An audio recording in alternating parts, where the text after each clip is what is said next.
Si l'enquête vous intéresse, vous allez sur le site de la Fondation Jean Jaurès, elle est accessible. Et la note que j'ai rédigée également. Donc je me permettrai d'en tirer quelques informations. La première, elle tient d'abord à l'hommage qui a été rendu à notre collègue Samuel Paty. Et on s'est rendu compte, en étant, je vous avoue, assez surpris, que 19% des enseignants ont fait état d'incidents d'au moins une fois, d'avoir été témoins au moins une fois d'un incident lors des cérémonies d'hommage à Samuel Paty. 19%, c'est-à-dire pratiquement un enseignant sur 5. Et quand on regarde de plus près, on est à 34% dans les établissements situés en REP. Un enseignant sur 3. Donc, alors il est possible que, comme c'est dans l'établissement, que des enseignants, le panel était de 800. Peut-être que les enseignants, 2 ou 3 enseignants se sont retrouvés du même établissement, mais enfin bon, il y a peu de chance au regard des panels et des ventilations de l'IFOP. Donc c'est très important. Et surtout, ce qui nous a frappé, c'est le décalage entre les chiffres qui remontent au ministère, et j'étais à la réunion avec le ministre au mois de novembre, c'était fin novembre, sur les remontées des chiffres par les équipes académiques de Valeurs de la République, et on était arrêté au 18 novembre à 793 incidents. Les incidents continuaient d'arriver en réalité, et donc on a à peu près... On est autour de 900 incidents déclarés et remontés par les équipes académiques à l'équipe nationale. 900 incidents sur toute la France, quand 19% des enseignants disent avoir observé un incident lors des cérémonies. Cela dit quelque chose, d'abord des chiffres qui remontent. Le ministère n'en est absolument pas responsable, ni les équipes Valeurs de la République. Elles n'ont que ce qu'on leur dit. Ça veut dire que beaucoup de choses restent dans les établissements. Et cela aussi peut se comprendre d'une certaine manière. Je suis enseignant, les incidents, j'en ai vécu beaucoup, on les règle en général dans sa classe. On sait le faire, quand on a un peu d'expérience, on sait le faire, on les règle, et puisqu'on l'a réglé, ou du moins on pense l'avoir réglé, on ne va pas nécessairement le signaler. Et donc c'est un incident qui témoigne d'une réalité, mais qui passe au travers des signalements. Et cela s'entend, ça peut se comprendre. Mais il y a aussi peut-être des incidents qui sont gérés au sein des établissements, et par exemple l'équipe de direction ou l'équipe éducative, et qui ne jugent pas nécessaire de faire remonter l'incident. Quoi qu'il en soit, il est frappant ce décalage entre ce que nous disent les enseignants dans cette enquête et les chiffres qui remontent au ministère questionnent quant à cette culture du signalement. Je n'irai pas plus loin parce que je ne vais pas me lancer dans des hypothèses sur pourquoi on signale et pourquoi on ne signale pas, parce qu'il y aurait, je crois, beaucoup de choses à dire, et ce n'est pas ici mon propos, je n'ai pas envie de partir sur ce terrain-là. Mais voilà, il y a quelque chose à interroger sur cette culture qui doit être la nôtre, je pense, du signalement, en ayant en tête une chose, c'est que signaler, c'est protéger les élèves, c'est protéger les enfants. Les premiers en danger dans les suspicions de radicalisation que nous pouvons avoir à travers des manifestations par des élèves, les premiers en danger, ce sont les enfants, c'est-à-dire ce sont nos élèves. Il s'agit de les protéger. Et il a pu m'arriver dans des discussions, dans des débats que j'ai pu avoir, en tant que secrétaire général adjoint du Conseil des sages, de discuter avec des enseignants me disant « mais nous n'avons pas à dénoncer, nous n'avons pas à stigmatiser ». Je crois qu'il y a là des confusions très importantes. Nous protégeons les élèves, nous protégeons les enfants quand nous signalons ce qui nous semble poser problème parce que témoignant de glissements dangereux. Ça me semble extrêmement important. Donc voilà, premier enseignement de ce sondage. Deuxième enseignement, c'est le chiffre que vous rappeliez, Madame la rectrice, tout à l'heure. 53% des enseignants ont déjà connu, ont déjà fait face dans leur établissement à une contestation. Alors, on se dit 53%, une fois, ça peut arriver. Bon, c'est une objection que nous avons eue, bien sûr, parce que vous savez, quand vous faites des enquêtes, vous avez toujours des professionnels du biais méthodologique et qui vont vous dire « mais il y a un biais méthodologique ». Voilà, c'est très classique, en général. Quand la réalité de l'enquête gêne certaines personnes, il y a toujours un biais méthodologique. Voilà. Mais je ne m'exclus pas, hein, je pense que j'ai dû, moi, trouver que dans certaines enquêtes qui ne confirmaient pas ce que je pensais, trouver sûrement des biais méthodologiques. Hein. En tout cas, 53%, c'est une chose. Mais ce qui m'a beaucoup plus intéressé, et je pense qu'il est encore plus parlant que ces 53%, ce sont les enseignants qui disent rencontrer régulièrement des contestations ou de temps en temps. Régulièrement et de temps en temps, on peut peut-être émettre l'hypothèse qu'il s'agit de plusieurs fois par an, plusieurs fois durant l'année scolaire. Et là, nous sommes à 24%. C'est-à-dire pratiquement un enseignant sur 4 qui dit que ces enseignements sont contestés plusieurs fois par an. Et cela, je pense, est très parlant. Et l'autre intérêt de cet item, c'est qu'il permet une comparaison. Il permet une comparaison avec un sondage IFOP réalisé pour le Comité national d'action laïque en 2018, il y a 2 ans à peine, 3 ans, c'est vrai qu'on est en 2021 maintenant, mais il y a 3 ans, parce que c'était janvier de 2018, donc il y a 3 ans exactement. Et on voit une augmentation de la contestation. Une augmentation de la contestation, qui témoigne donc d'une ambiance qui tendrait à se dégrader. Troisième information importante, et vous en avez parlé également, Madame la rectrice, c'est la question de l'autocensure. Alors, d'abord un premier chiffre, 42% des enseignants du premier degré, du collège et du lycée, se sont déjà autocensurés, 17 déjà autocensurés sur une question religieuse, voilà, question de religion, 42%. Mais si on regarde de plus près le second degré, dans le second degré, c'est le chiffre que vous avez donné, Madame la rectrice, c'est 49%. Non seulement c'est 49% qui disent s'être autocensurés au moins une fois, mais c'est un chiffre en augmentation de 13 points par rapport au sondage d'il y a 3 ans, et qui a été, la question ayant été posée, c'est la même question qui a été posée, hein, c'est ça qui nous intéressait, c'est la même question qui a été posée. Et là encore, ce qui nous a frappé, ce sont les deux barres du milieu, le oui régulièrement et oui de temps en temps. Où là on se rend compte, donc si on reprend l'hypothèse que j'ai émise, c'est-à-dire que nous avons des enseignants qui s'autocensurent plusieurs fois dans l'année scolaire, nous avons un total de 27% des enseignants qui disent s'autocensurer sur des questions de religion plusieurs fois pendant l'année scolaire. 27% en augmentation de 14 points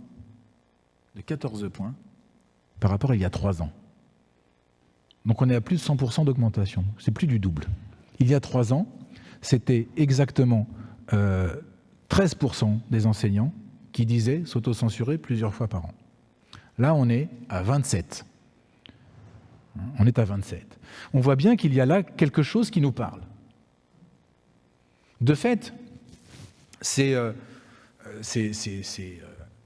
chiffres que je vous donne, ces pourcentages, alors ça peut être un peu... Voilà, j'essaie de ne pas en donner beaucoup. Hein. Encore une fois, j'avais 90 pages de chiffres. Il faut tirer de ces chiffres quelques informations. Ce que nous disent ces chiffres, en fait, parce que j'ai entendu, évidemment, des critiques. Vous avez toujours des critiques quand vous faites des enquêtes de ce type-là, surtout celle-ci. Oui, mais on apporte, les enseignants savent faire, c'est vrai, et ils apportent des réponses pédagogiques. C'est vrai aussi. C'est tout à fait vrai, c'est tout à fait juste. Mais en fait, la question n'est pas celle-ci.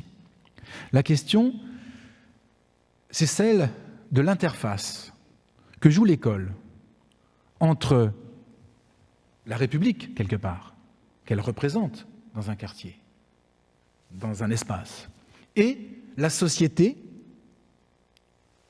dans laquelle se trouvent ces établissements. Et cette interface, c'est là que viennent se confronter les dynamiques qui sont à l'œuvre dans la société, ou les sociétés, si vous préférez, et l'école de la République. C'est là que viennent se confronter des visions du monde qui sont antagoniques. De fait, l'école est le réceptacle de ce qui se joue et des dynamiques à l'œuvre dans les micro-sociétés que sont les quartiers dans lesquels se trouvent ces établissements scolaires. Donc en fait, ce type d'enquête n'est pas là pour crier au loup, pour dénoncer, pour dire au secours, mais pour dire voilà, regardez ces dynamiques qui sont à l'œuvre dans la société et qui, aujourd'hui, se retrouvent à l'école parce que c'est à l'école qu'il y a confrontation. Ce n'est pas nécessairement dans le quartier, quoique ça peut arriver dans le quartier, par le biais d'associations laïques militantes, par exemple, mais c'est d'abord à l'école que se confrontent des visions du monde qui sont antagoniques. Et c'est cela que nous dit cette enquête. C'est qu'il y a des dynamiques, et c'est toujours intéressant de croiser ce type d'enquête avec le travail de terrain des chercheurs. Je parlais de Bernard Rougier. Il faut aussi se tourner vers les travaux de Gilles Kepel, de tous ceux qui réfléchissent sur les dynamiques qui sont à l'œuvre sur le terrain et qui font du terrain. Et on voit bien, j'en discutais encore hier soir avec Bernard Rougier, qu'il y a dans certains quartiers, et je dis bien certains quartiers, des dynamiques qui relèvent de la création de normes locales, la création de normes sur des bases religieuses rigoristes, pour le dire comme ça. Et nécessairement, les élèves, nos élèves, qui grandissent dans ces cadres-là, dans ces espaces-là, ne laissent pas leur sensibilité, comme ils devraient le faire, à la porte de l'école, puisque ce sont pour reprendre le terme employé par deux chercheurs, Xavier Galland et Anne Muxel, ce sont des visions du monde absolutistes. Ils entendent par vision du monde absolutiste, c'est-à-dire indépassable. Et la confrontation avec ce qu'offre l'école, est ce que vous avez rappelé, Madame la rectrice, l'émancipation, la libération, c'est quelque chose qui est impossible pour les tenants d'une vision absolutiste. Et c'est la difficulté que rencontre aujourd'hui l'école. Être confronté à ces réalités, être confronté à des sociétés en dehors de l'école qui promeuvent des valeurs qui vont à l'encontre des valeurs de la République. Alors, dernier point de notre enquête, et qui va me permettre et je terminerai là-dessus, qui va me permettre d'insister sur la nécessaire cohésion de l'école de la République, qui a un rôle absolument essentiel à jouer dans la situation qui est aujourd'hui la nôtre. Nous avons posé la question aux enseignants de savoir s'ils signalaient les incidents. Le premier renseignement, c'est que 16% des enseignants disent ne pas signaler les incidents. C'est déjà... Cela questionne déjà.